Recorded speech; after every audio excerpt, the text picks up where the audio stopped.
Hi there, I'm Suzanne Lavery, and I am one of the exec producers of Curse of the Chippendales. Hi, I'm Jesse Vile. I'm the writer and director of Curse of the Chippendales. Oh my God. He's been shot right through the head. What's the name of your place? This is Chippendales. Oh, wow. In the 1980s, Chippendales was so popular. There are three magic words. I'm going to say, what do you want them to do? And they scream, take it on!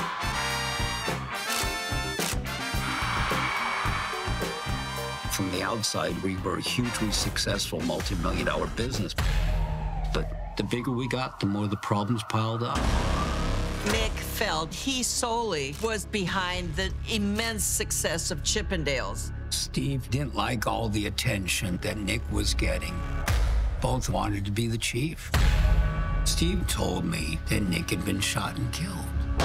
I just started to scream. Flashbulbs are in your eyes, and they're asking, do you know who did it? The puzzle pieces are all there. You just got to put them together. Behind it all is one megalomaniac who's eliminating a competition through arson and murder for hire. And they said, we've been notified that there is a plot to assassinate you. Wait, what?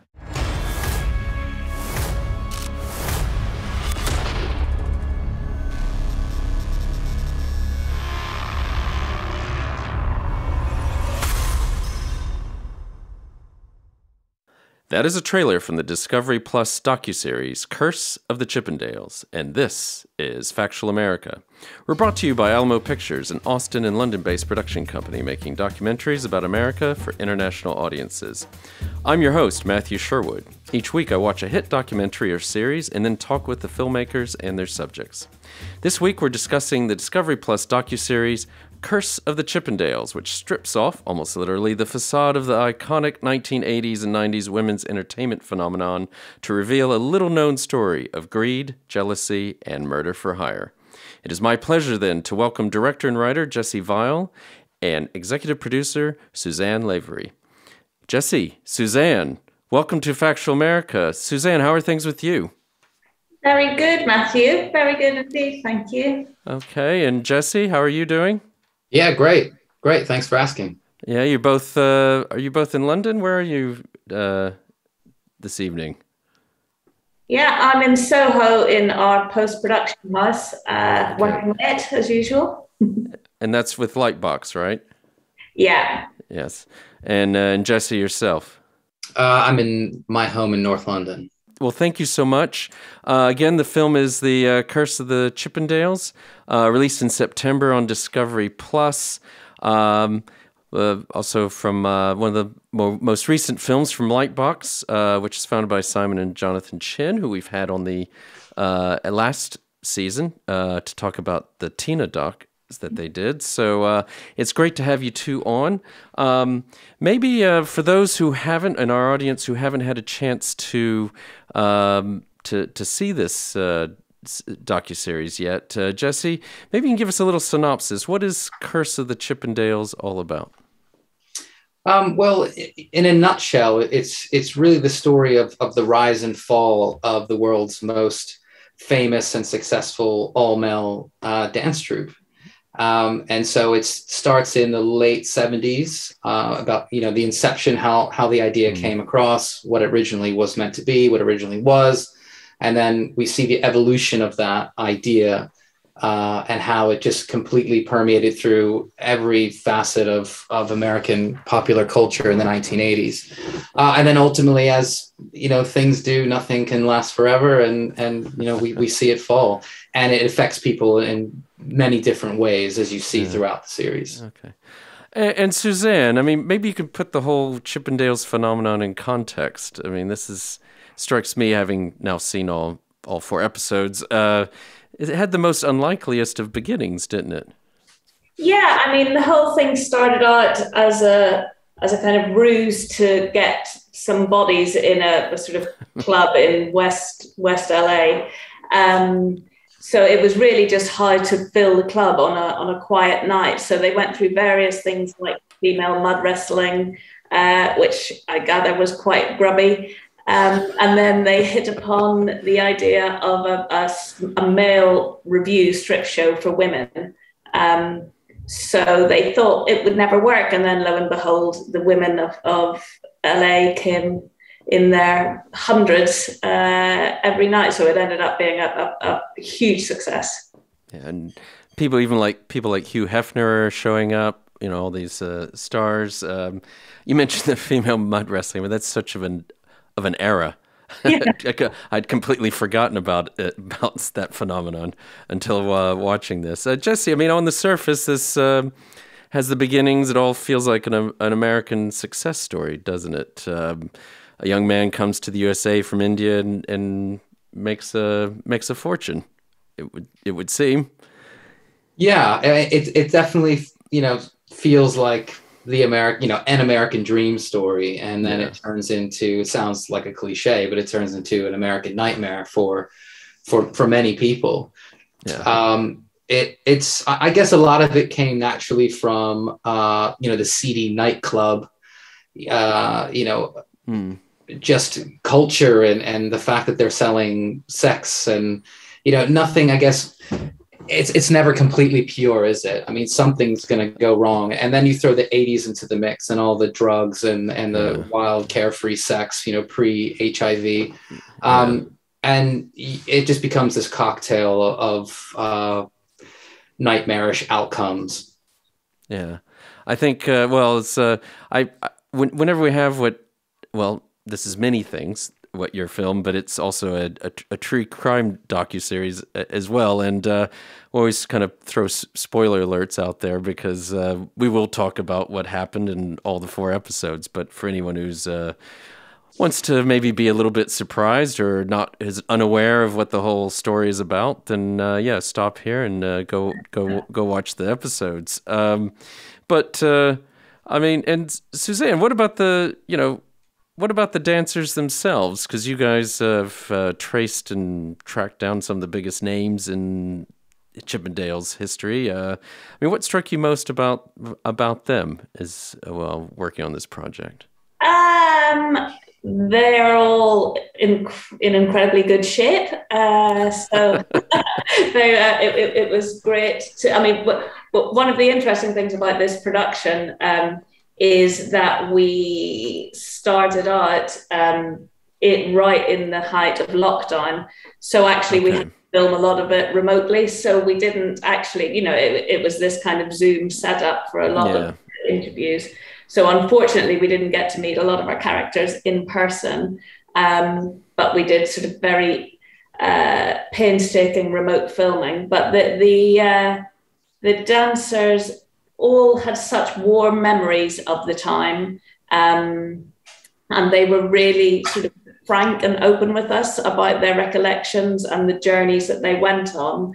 And one of the interesting things, and it's something that Jesse and I discussed a lot in the production process, was that the curse of the Chippendales was also when their dreams kind of came true, and then they got a bit more than they bargained for. So I think they all went through this incredible journey that sort of really hit some very high highs in every sense of the word, but then each of them sort of had a very low point, particularly with the murders and with losing friends and colleagues.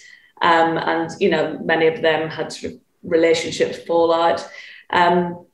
So it was really interesting to sort of take one sort of precinct and the organization itself and really sort of unpick what happened to each character within it. And they each had a sort of different perspective. But a lot of the interesting points to us was, even though a lot of them had a very, very hard time, I think to a man, they each said they would do it all again. Yeah, that was very interesting at the end. Even Michael Rapp, who's the perfect man, I guess, who often, you go into a lot of detail in terms of his rise and fall, and it was quite a fall in many ways. But yeah, he's right at the end says would not change a thing, would he?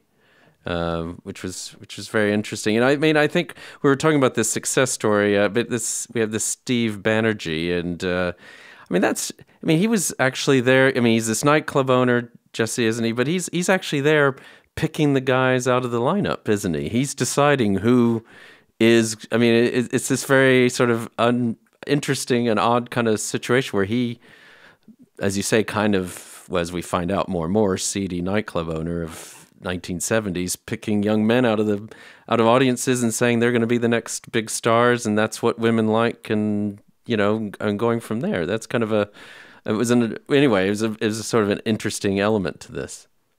Yeah, I mean, there was a great story that Dan Peterson told us that we couldn't fit into the series. I mean, there was so much we couldn't fit. And how Dan was discovered, he's the host, and the guy with the mustache who sort of modeled himself after Magnum PI, Tom Selleck. Yeah. And he tells the story of going to the club because after 9 o'clock or 10 o'clock, the club would open to men. Right. And he recalls this story of going down with a friend and waiting in the line. And then someone pulls him out and takes him over to a car and introduces him to this guy. It turns out to be Steve Banerjee, and Steve Banerjee hired him right there on the spot. And so, and then of course, Dan went on to become the face of Chippendales on all the calendars. And I think the thing about Banerjee is that he had a really keen eye of knowing what would sell. But that's because he studied American culture. He read Cosmo. He read Elle and Vogue. He read all these magazines and studied film, studied TV of what women wanted. And you can see the evolution of that change throughout the decade if you look at all the calendars. And that's something we discuss in episode 2. And then in episode 3, it kind of gets a little dark. The fact that he was just choosing basically waspy looking men. Because that's what he thought would sell, and he was right at the time. I mean, the 80s wasn't the most inclusive decade. And so, I think, but for, and it's another thing we get into in episode 2, which is, Nick DeNoia, the fact that he took this ragtag idea and dance troupe and sort of made it a well-oiled machine to be able to bring it to higher levels. But then Steve, his idea was kind of looking at the bigger picture. It wasn't just about a club, right? Or a show. It was about the merchandise. It was about the brand. And I thought that was really interesting about Steve, is that he wasn't just this. I mean, he was incredibly lucky. He fell into this thing. It wasn't his idea, but he did have a certain amount of talent and how to take this idea and capitalize on it by building and creating this brand. I mean, I think that's if you carry on with that. I mean, because I think that's it is very interesting because you had these, like you say, that some people say you create your own luck. Whatever happened, they were on this huge winner. There was talent here, yet it just. I mean, they could have been fine. They could have been extremely successful. You could still be around now. But there is this, along with all the others. But what we find is that even in episode 1, there's this dark side to the whole, even to the origin story behind this, isn't there? I mean, with the one who even came up with the idea, Paul Snider, who's murders Dorothy Stratton, who's famous at the time, Peter Bogdanovich's companion, all these things. But no one seemed to know or suspect that there was this sort of dark side to Steve Banerjee. It seems. Yeah, I mean, growing up in the 80s, they were always on talk shows. As a kid, it was just ubiquitous. I mean, it was everywhere. And then making this series, it was really interesting. All the archive was just, my childhood daytime TV. If I'm sick and home from school, it'd be Phil Donahue or Sally Jesse Raphael or Wheel of what was it? The Price is Right or something. So me as a sick playing hooky from high school or something. Yes, right. So I'm a little older, but yes, exactly. And it was just all over the place. And I think it was interesting because when Suzanne reached out to me, she says, "Hey, there's this really great project. Are you interested?" I was like, "Well, yeah, what is it?" And she sends me the treatment, and all I saw was Chippendales and a guy in a bow tie. I was like, about to write her back saying, I think you sent me the wrong treatment.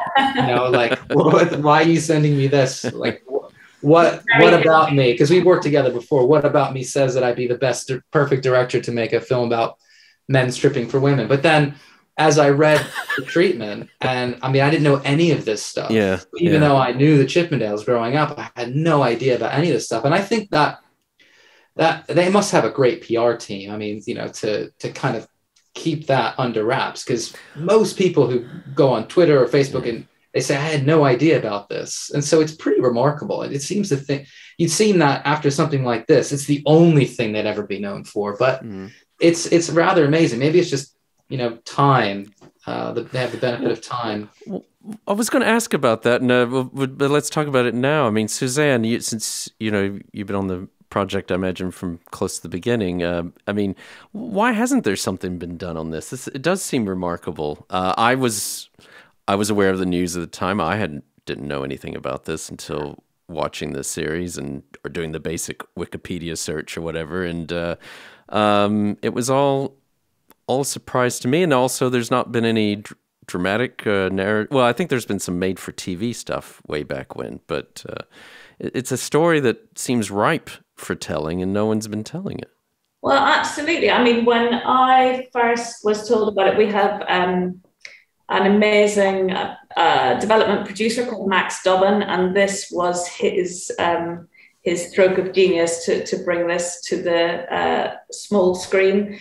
So he stumbled across the story on the sort of nether reaches of the internet, and pitched it to us at LightBox. And, we go through numerous ideas before deciding which ones we'll actually take on and develop and pitch to various broadcasters. But this one, I actually thought he was joking. I didn't believe him that it was a true story, and had a bit of the same reaction as Jesse. But yeah, once we found that it was indeed true, and that there were people that were around to tell the tale, and we got in touch with Bruce Nahan, who was Steve Banerjee's lawyer, and Eric Gilbert, who was associate producer. Creative director. Yeah, better get that right. Yeah. So once we got in touch with sort of key figures like that, and then we started reaching out and finding, Michael Rapp was around, and building up the cast list, we thought, God, but this really has got to be made. And then it was interesting, actually, when we were actually in production. I don't know, it seems to happen sometimes in the creative industries in general, but something gets into the ether. So, we were actually well into production, and we became aware of the podcast. There's a very good podcast by Pineapple Studios. So that actually came out before us, but I think we were sort of already well underway. And then I think there were some other documentary companies and news reports that were coming out. So I think things kind of seep into the public consciousness. So all of a sudden there's a slew of interest in this story. But we are pretty proud of our iteration of it, because we had such a talented director at the helm. So props to Jesse. Well, I mean, go ahead. There were a couple, docs about it in the past, in the 90s and in the early 2000s, but they were really all about the true crime element. It was like FBI Files or something like that. And it didn't really get into the nitty gritty of the Chippendales, and before any of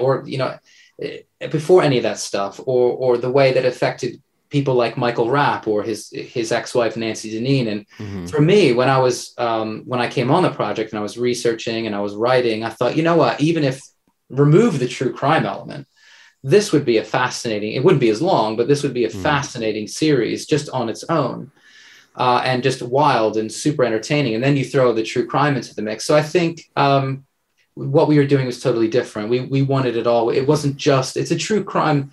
It's categorized as a true crime series, but really it's true crime with a heart. There's a lot more going on than just murder and mayhem.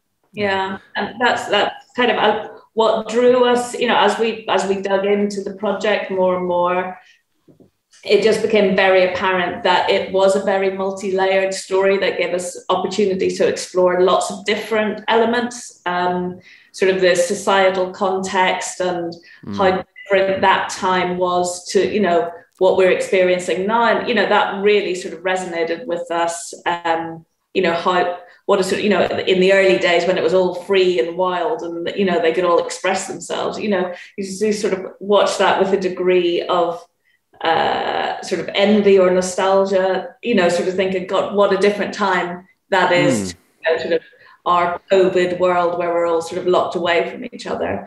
And there's, sort of all sorts of layers about sort of female expressions of desire and emancipation and, where the Chippendale, was the Chippendales a sort of a feminist organization? Probably not, but were they cashing in on that idea? Very much so. So there were just, as well as the crime element, there were so many different rich veins to mine. So it gives a lot of food for thought. Okay. I think that takes us to our break, actually. So we'll be right back with Jesse Vile and Suzanne Lavery, the filmmakers behind The Curse of the Chippendales, streaming on Discovery Plus since September. You're listening to Factual America. Subscribe to our mailing list or follow us on Facebook, Instagram, or Twitter at Alamo Pictures to keep up to date with new releases or upcoming shows.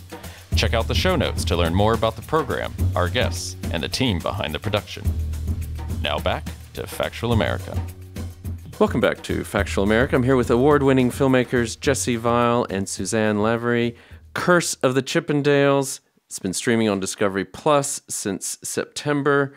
This has all been, it's obviously, I highly recommend people go stream it. It's well worth your time. But maybe going back to the story and something you were saying, Suzanne. About the crazy twists and turns that you couldn't believe initially were actual fact. But we have something we haven't really talked too much about yet. You mentioned this Nick DeNoia who came on board and brought Chippendales to its highest heights. But we have this thing with a deal struck literally on the back of a napkin. That drives this, really drives the story. It's just remarkable that had any sort of legal force, but I guess it did. Yeah, we sort of routinely refer to it as the napkin deal.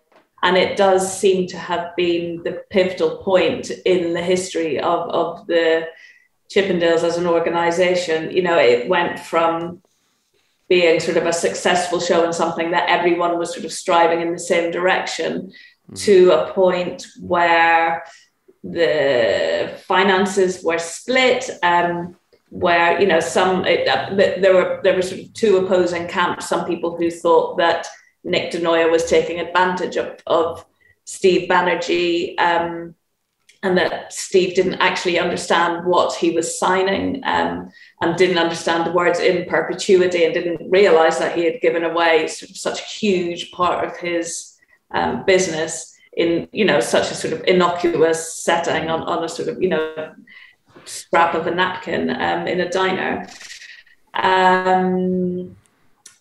Obviously, the fact that he did that meant that there was a great degree of bitterness.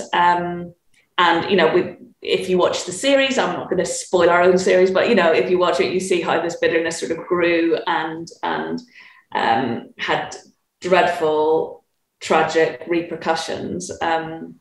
It does seem, again, like you wouldn't make it up, you wouldn't put it in a drama, because it seems such a ridiculous way to propel the chain of events that happened afterwards. Yeah. And then, as you were alluding to earlier, it's Jesse, it's not just a true crime series, but there is the true crime element looms large, obviously, in the last two episodes, certainly. I mean, even even Blackpool, for God's sake, looms large in this in this story. But you know, we have these fire bombings. We know Nick DeNoy is murdered in his office. You have this rival this rival to Chippendales, Adonis, it's subject to hits, and that's where Blackpool comes in. I mean, that's. I mean, maybe one last thing in terms of the story itself. I mean, that was. It's all, you know. You have characters named Strawberry and things like that. I mean, you know, it's quite a remarkable story that one of those. The cliche would be you couldn't make that up, and you know you wouldn't even sell that to Hollywood, and then it actually does happen, doesn't it? Yeah, I mean, I suppose, you know, it's the first 2 episodes sort of lays the foundation for ridiculousness. You know, it's like, of course it's going to get wild and crazy. Of course there's a guy named Strawberry. Of course there's Blackpool. Of course, you know, it's a crazy, wild, weird world that they're all living in with all these various characters. And it's crazy when you think about it, but when you really get into it, it makes total sense. It makes total sense that it would go in that direction, and that you'd have these crazy, you know, Ray Cologne and Strawberry, and you'd have, you know, this huge international sting where they actually took a convict and somebody who was, you know, on not parole, but he was on bail for this, you know, this conspiracy to commit murder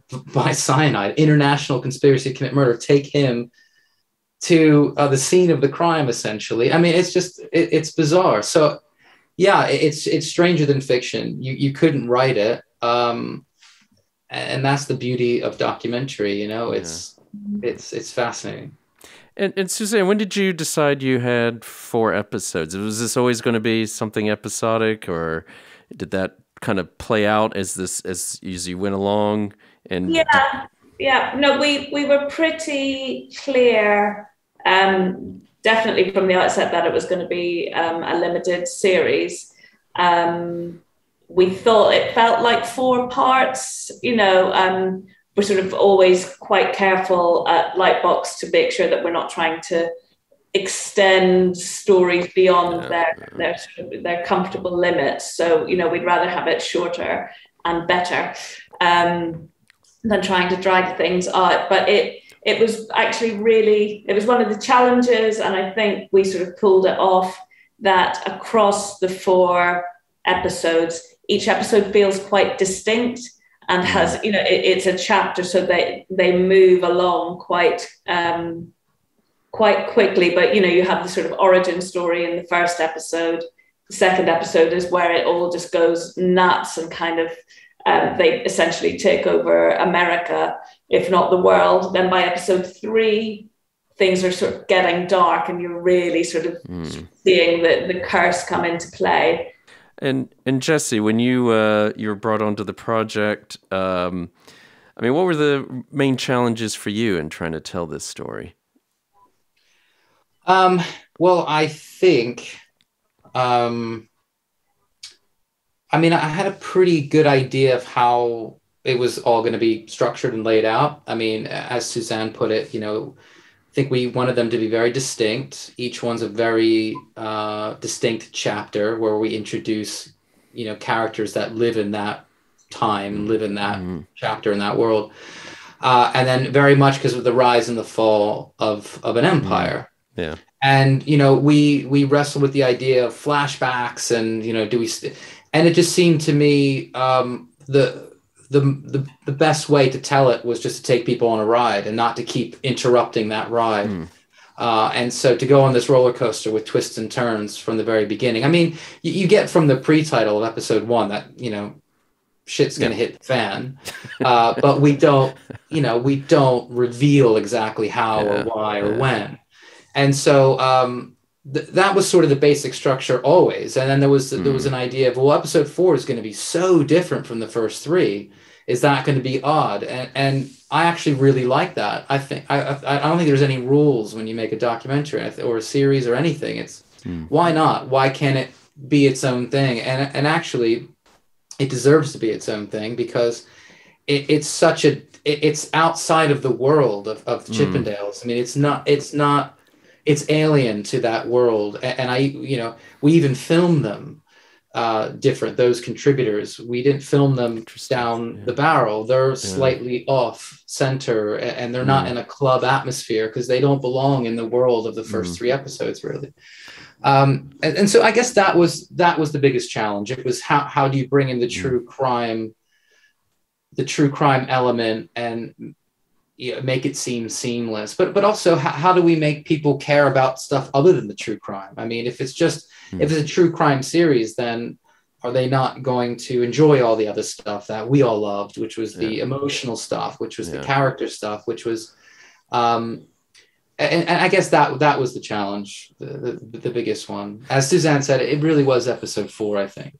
Yeah, I mean, just personally, it's probably my favorite episode, but I think it's, as you say, doesn't this also, I mean, you said it's the challenge, but isn't also doing a limited series that provides you with the freedoms, right? You can just make episode 4 different, I think so. Yeah, that's the great thing about a series. It's also, I think, when you sit down, you have 4 parts. You can tell this story, and you have, let's have 100 characters, and you can do this and do that. And it's not until you sit down and you plot it all out and you write it all down, and then you actually put it on a timeline. You're like, wow. I mean, when I wrote episode 4, my DP read it and he said, "You've written a feature film." You know what I mean? It was probably going to be 100 minutes long, and so we had to chop it right down. And I think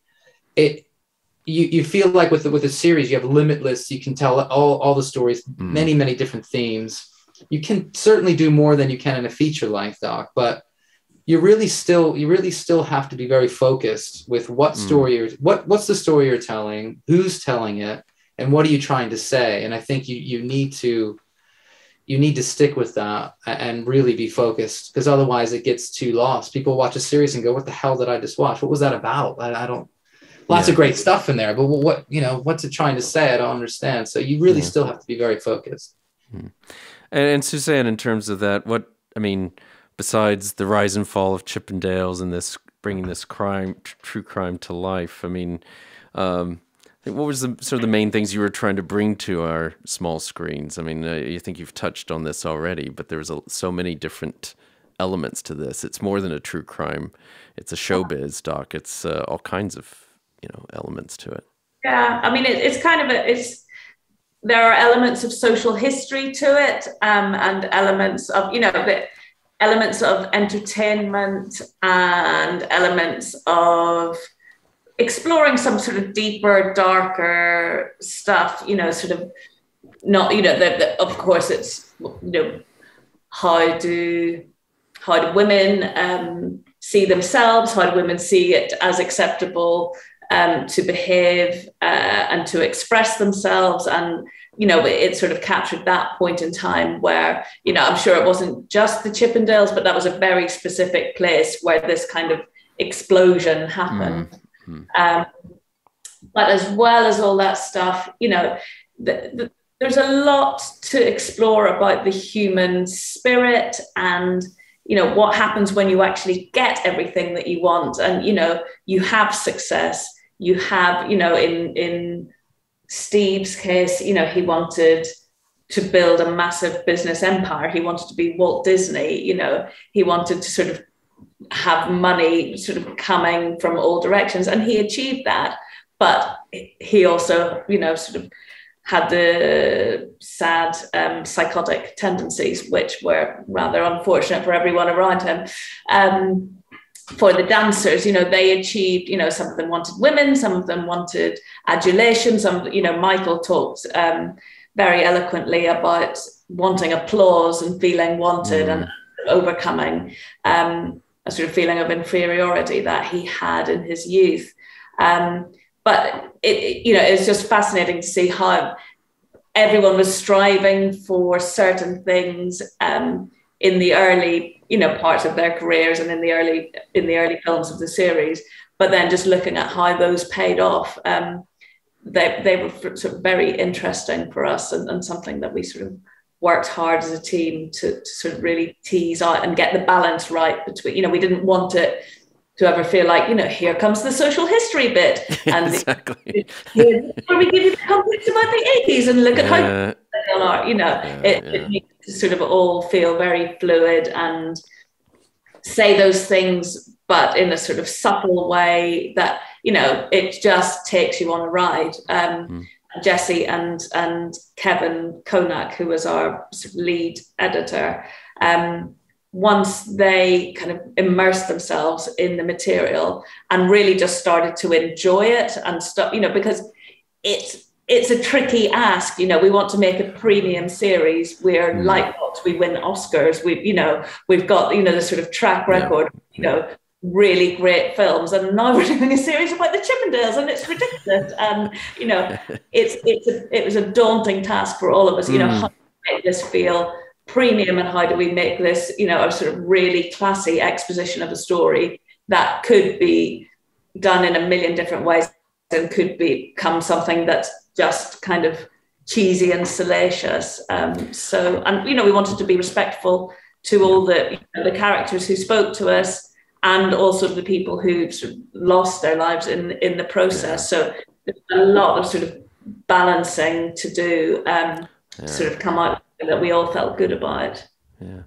Well, I think you've indeed achieved that. I think it's because, as you say, it could be, you could take this way too seriously, but then not seriously enough, given the tragedies that have happened, and we won't go into those details. But I think it's well done. Thank you for bringing that to our attention, because I think it is. I think you definitely have achieved that, and it makes for a very enjoyable series. I want to, because we're coming up on the end of our time together, actually. But if I have a question for both of you, looking through, and given that there is a murder at the heart of this story, and look at your filmography.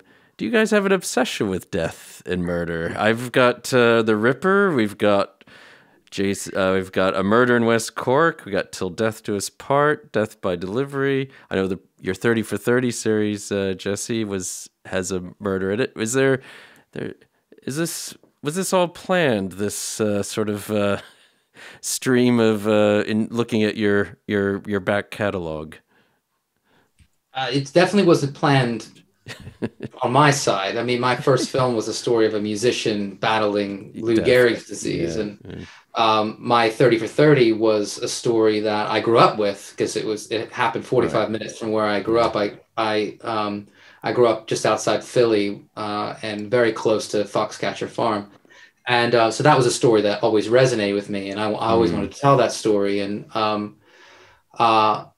no, it not for me. And then, but I guess in the last 7-8 years, true crime has just completely taken over. Yeah. And it seems like that is the thing that everyone wants. And so, I mean, I try and not dwell too much on true crime. Yeah. But for me, it's really about the story, and it's not the crime, it's not the murder, or whatever happened. It's really the story behind it, or, why are we telling this story, and not dwelling on the true crime aspect. Yeah. And Suzanne, is that similar for you? Yeah, I mean, I've been a sort of earnest documentary maker for many years, and sort of, done a lot of sort of more investigative stuff, and sort of kind of hard-hitting international affairs and things like, sort of Certainly. very much in the sort of, television that with a purpose, and things with stories that have really something to say. And to be honest, initially when we started to look at true crime, actually my first was with Jesse, so he and I sort of went hand in hand into that together. Which was Gypsy's Revenge for Discovery as well. but actually, I think there are two things. I think there is a huge appetite for it and a huge public fascination. And as producers, we want to bring people content that they're going to watch and enjoy. But also as filmmakers and as storytellers, that crime stories really do allow you to sort of penetrate into the sort of deeper reaches of the human psyche, and it is fascinating. I don't think we would ever do sort of salacious stories that are just, there's been a murder, look how shocking it is, but it's, a crime has happened. Why has it happened? What has driven someone to take actions? What's the fallout?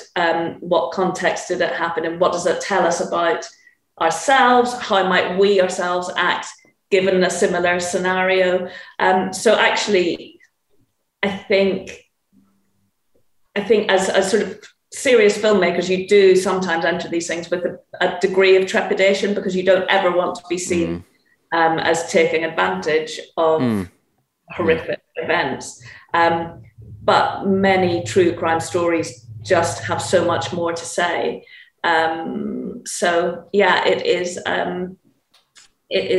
something that I'm sure we will continue to be fascinated by. Yeah, and I think that's a good point. I know even just own friends and family, people are very, very interested in these stories, especially when they're told as well as you have done them.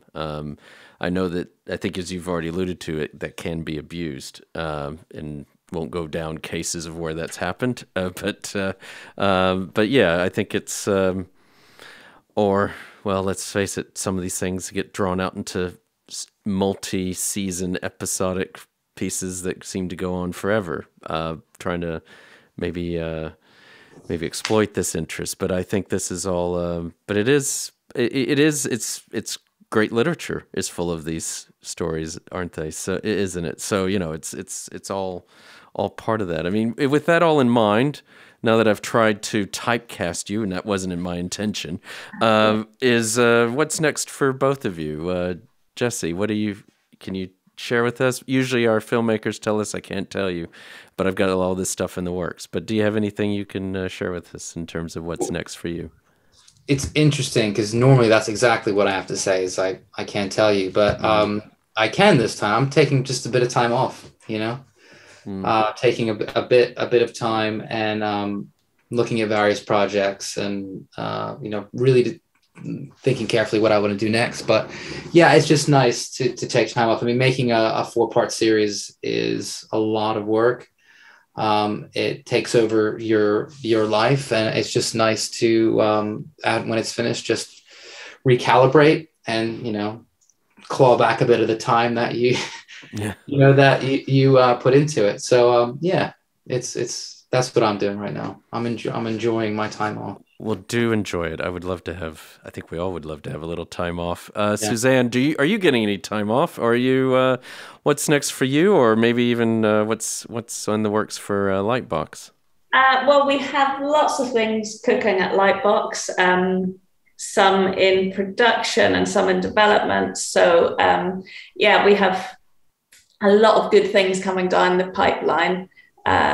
So, we're sort of working very excitedly for sort of lots of the big streamers, with more limited series, some very premium content, but I can't remember what has been announced and what hasn't, so I won't go into too much detail. Okay.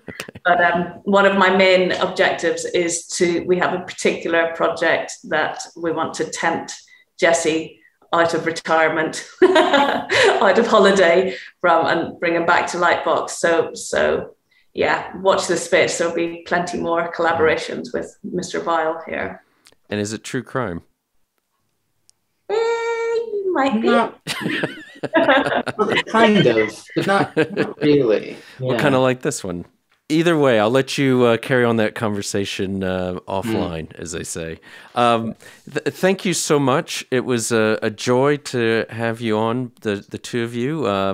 Director and writer of the Curse of the Chippendales, Jesse Vile, and executive producer Suzanne Lavery of LightBox. So thank you so much for coming on to the podcast. Really appreciate it, and wish you all the best of luck with the next steps in your careers. Want to give another big thank you to director and writer Jesse Vile and executive producer Suzanne Lavery, the filmmakers behind Curse of the Chippendales, streaming on Discovery Plus since September, and will be debuting on Amazon Prime here in the UK on November 12th. Before saying thanks to others, I just want to alert you to an exciting new collaboration we have with Movie Maker magazine. You'll be hearing more from us about that in coming episodes. A shout out to Sam and Joe at Inner Sound Audio in Eskrick, England, just outside of York. And a big thanks to Nevena Paunovic, our podcast manager at Alamo Pictures, who ensures we continue getting such great guests like Jesse and Suzanne onto the show.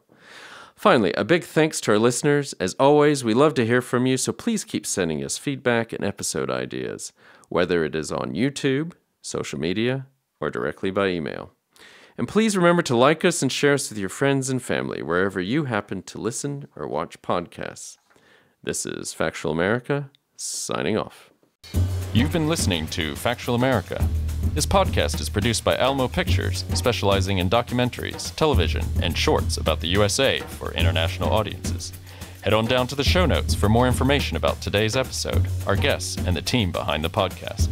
Subscribe to our mailing list or follow us on Facebook, Instagram, and Twitter at Alamo Pictures. Be the first to hear about new productions, festivals showing our films, and to connect with our team. Our homepage is alamopictures.co.uk.